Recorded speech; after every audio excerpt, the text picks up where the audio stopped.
All right, hello everyone, and thank you for tuning in once again to the Black Box Podcast, BBOR, Black Box Online Radio. Today we're still discussing the 1997 murder of Billie Jo Jenkins. I've done 2 uploads so far about this, and this is part 3. I'll post the links to parts 1 and 2 in the description box here. Now, what I'm doing for this one right now is playing a little bit of devil's advocate, which is something I don't normally do on this channel. I mostly just throw out theories that, I promote, that I kind of believe myself. But with the murder of Billie Jo Jenkins, I find that this is one that the short story is I am very, very uncertain. But I have kind of narrowed it down to 3 possibilities, which are very vague. But one is Sion Jenkins is the murderer. Sion Jenkins, of course, being Billie Jo's foster father. The second is that this was a mentally deranged individual named Mr. B who was in the area. And the third is just that this is somebody different altogether. Like I said, very, very vague and very obvious ways. So the short story is I'm a little uncertain. But right now, in this part, I am going to play the devil's advocate against Sion Jenkins. Part 2 was sort of saying that, what would happen if Sion were innocent? What would that look like? In this particular segment, I'm going to talk about the likelihood that Sion Jenkins is the murderer. Well, what I would say is Sion Jenkins has an enormous history of domestic violence and abuse. I don't think it's an accident that his wife and his daughters are all promoting that he was very, very violent. It's also even rumored that Billie Jo went to school one day with a cut on her lip, I believe, or somewhere near the mouth area, and she said it was a result of Sion. So, violence, hot-tempered, and also, Sion is a terrible liar. I mean, he got caught lying about his resume, which, who hasn't done that? I've done that in the past, sure, but it's still, there it is. He did have this huge history of lying, and not only the CV resume, he changes his story about Billie Jo. He keeps going in and out, of things, and it's almost like when he talks, like when he did with Trevor McDonald, it's like he's trying to be deceptive. It's like he thinks he's this massive, smooth talker who can talk his way out of anything. But in reality, he fools no one. He doesn't fool anyone because he just comes across as slimy and not very sincere, like he's enjoying the spotlight too much.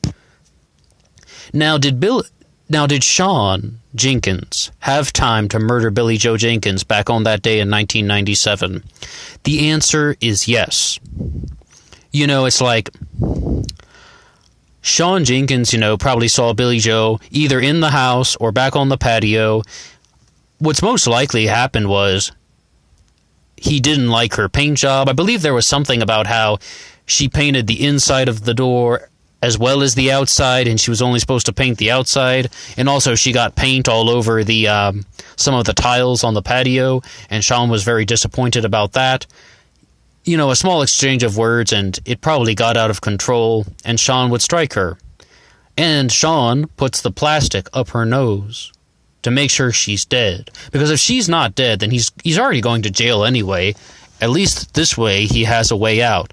I can't really see much love in this household because his daughters want absolutely nothing to do with him. His daughters and his ex-wife believe that he is responsible for the murder.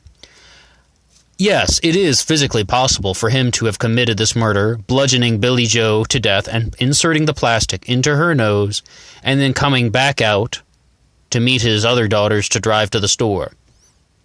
I mean, it could have happened. In terms of blood spatter, there was blood found on his shirt. It's not even spatter, it's a bloody mess, but it was found there. He has blood and bone fragments on his shirt. And, yes, he did touch her, but it is total guesswork whether or not Billie Jo exhaled post-mortem. The scientists say that it is possible that she exhaled post-mortem. That means that it could have also happened when he was striking her in the head with an iron tent spike. And, it's like, what we can say for certain is fact. We are uncertain whether or not the M25 rapist or this so-called Mr. B were in the house that day. We know with certainty that Sion Jenkins was in the house that day. We also know that he was left alone with Billie Jo. We know that he took a strange route to the park that his daughters did remark about was kind of abnormal. He, always has an explanation for everything. But he drove around the park twice just to come back to his own house. Also, we got to look. Sion Jenkins was living a very stressful life. On the day that Billie Jo was murdered, he drove to the supermarket. He didn't have any checks in his checkbooks, so he couldn't pay for things. He drove to his daughter's clarinet lesson because he didn't know where to meet her, so he had to follow a car just to see where she was going. People weren't using cell phones regularly in 1997, so he had that, and then he has his daughters nagging him about how he promised to let them join in the patio painting, or the painting of the patio doors, rather. So he has to go to the DIY store. And Sean's excuse about why he was driving around the park is twofold. One of the reasons is he says that he couldn't make the turn easily enough. But the other part is he says he was arguing with his daughters about the painting the patio door. He said that it was too late for them to do it. So he has a lot of stress going on and a lot of frustration. And, he lied on his resume. He's working a job that he doesn't have the real qualifications for. Maybe there's also some stress associated with that. He was alone with Billie Jo at the time that she could have been murdered. And it's like, stressful life, many, many kids going on, lots of domestic problems, a history of domestic violence, a history of physical abuse, and then his daughter, foster daughter, winds up dead. That's a lot of heat. And Sion Jenkins doesn't help by his very bizarre personality. What we can say for certain is, another fact, he has changed his story multiple times. He's since co-written a book with a journalist, actually. At first I thought Sion Jenkins was the sole author of his book, but it's actually co-written with somebody else who's involved with journalism. I forget the guy's name, but I believe it's a journalist who really promoted his innocence. Well, he changes his story from 1997 to what went in the book. And there's also this whole thing about how he saw somebody in the house, but I don't really know what that's all about. That just sounds kind of weird. Sion Jenkins is a weird person who had a very stressful life. He was very hot-tempered. He was known to be violent. One time he struck his wife so hard he perforated her eardrum.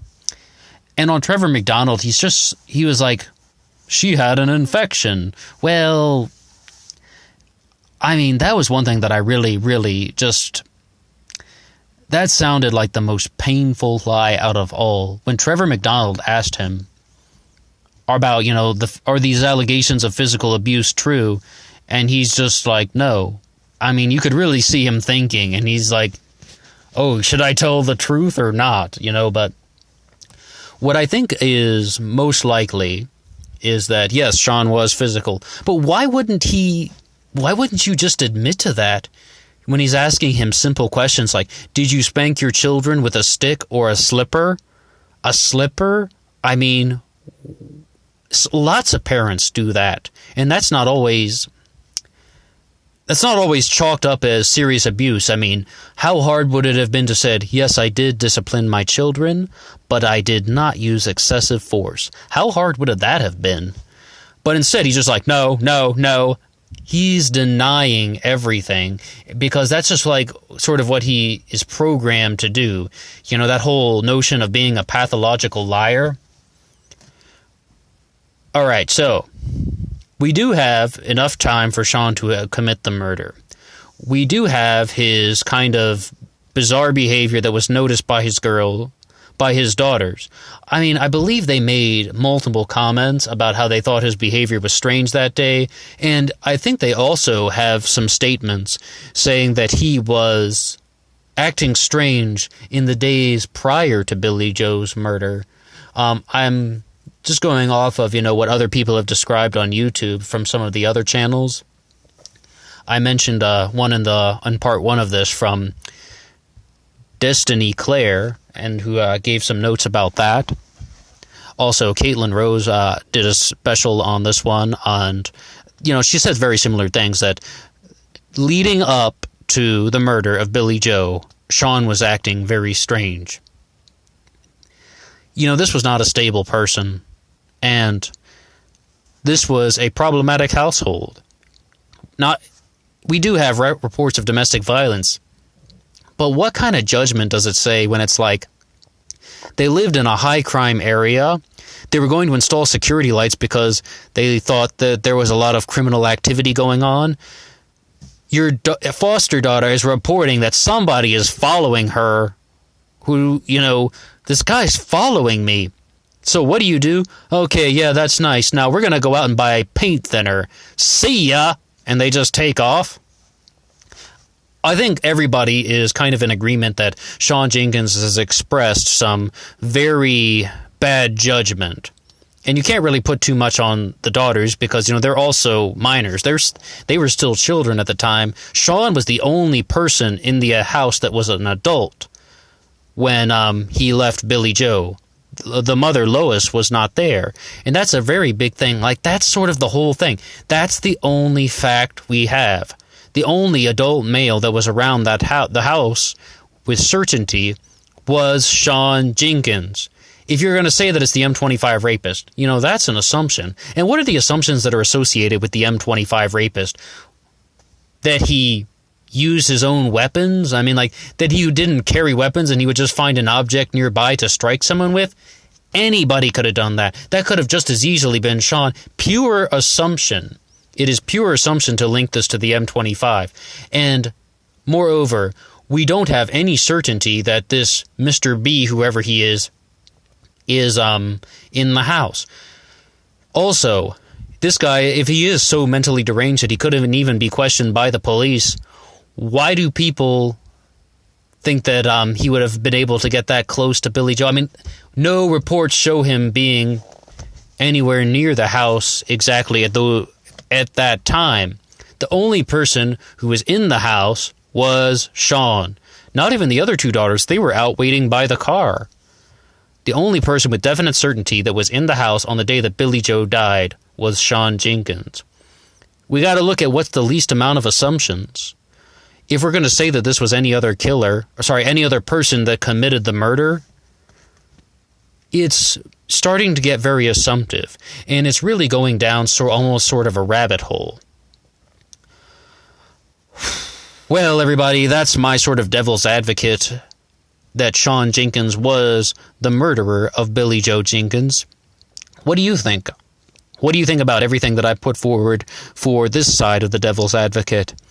Do you think that Sion Jenkins was the murderer, or do you agree that it was somebody else? I mean, we have to say, though, that this is a tragedy, and it's a very sad story, because, to avoid something like this, they could have just said, hey, Billie Jo, why don't we all just go to the store together? Yeah, that probably would have saved her life. I mean, maybe, but we can't change the past and we can't change the future. Well, did I say that? We can't change the future? Maybe I've been reading too many quantum physics books lately. I'm not a physicist anyway. I'm not much of anything these days. But what do you think? Who murdered Billie Jo Jenkins? Do you think it was Sion Jenkins or somebody else? If you have anything to say at all, please drop a comment below, and I would love to hear from you. Until next time, take care.